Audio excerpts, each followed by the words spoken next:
Hello everyone, welcome back to Autopulse. This isn't your average camper. In fact, it's not even a motor vehicle. It's a fully human-powered, pedal-driven tricycle with a mini camper shell mounted on top. It might look like something out of a whimsical post-apocalyptic movie, but it's real. And it's turning heads for good reason. Kevin Cyr is a multidisciplinary artist known for exploring themes of mobility, shelter, and the urban experience. Back in 2008, he built a functioning camper tricycle, a sculptural piece that is as thought-provoking as it is surprisingly practical. It was never intended for mass production, but rather to raise questions about consumerism, transportation, and the idea of home in a compact, urban world. At first glance, the camper tricycle looks a bit like a tiny RV got mashed up with a delivery trike. It has a steel frame bicycle base with 3 wheels for balance, and above it sits a fully enclosed, handcrafted camper.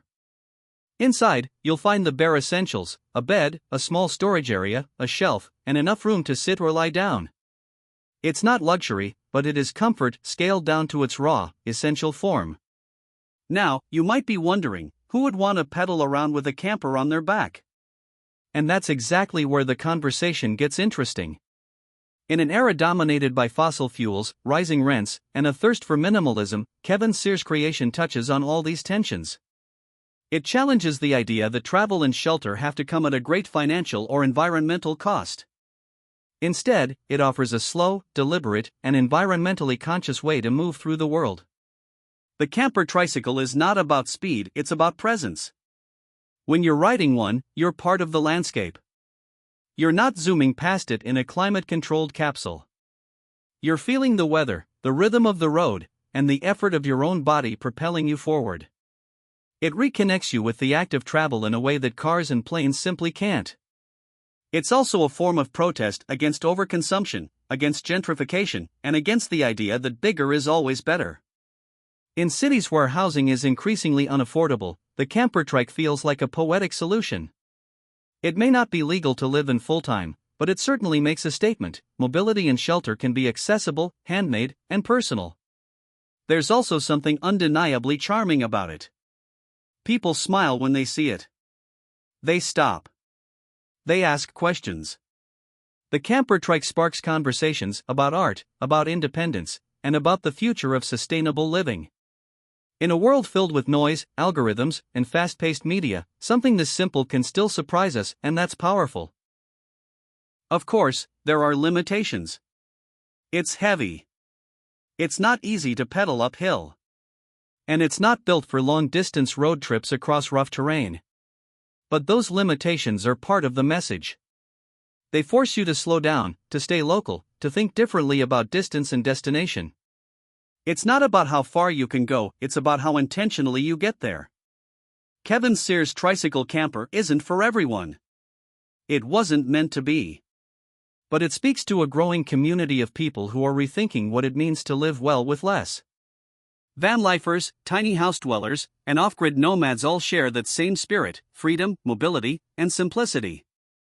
In 2025, as we face growing climate challenges, housing crises, and an increased desire for meaningful experiences over material possessions, Cyr's camper feels more relevant than ever.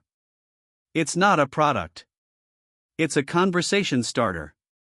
And in many ways, it's a vision of the future, not one powered by silicon chips or advanced engineering, but one built with wood, metal, sweat, and imagination.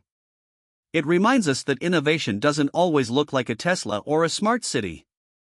Sometimes it looks like a humble trike with a homemade cabin on top. It reminds us that home isn't always a place, it's a feeling. And that feeling can roll down the street on 3 wheels, powered by your own 2 legs. The tricycle camper also sparks ideas about what's possible in urban design. Imagine city streets not just packed with SUVs and delivery vans, but dotted with creative, low-impact vehicles like this one. Imagine public spaces that support micromobility and microliving, compact, quiet, and community-friendly. The future might not be about tech dominating our lives, but about people reclaiming space in thoughtful, human ways. While Kevin Cyr himself hasn't put the camper into commercial production, his work has inspired makers, cyclists, and designers around the world. DIY versions have popped up on forums and in tiny house communities. Some are using recycled materials. Others are adding solar panels or electric assist motors.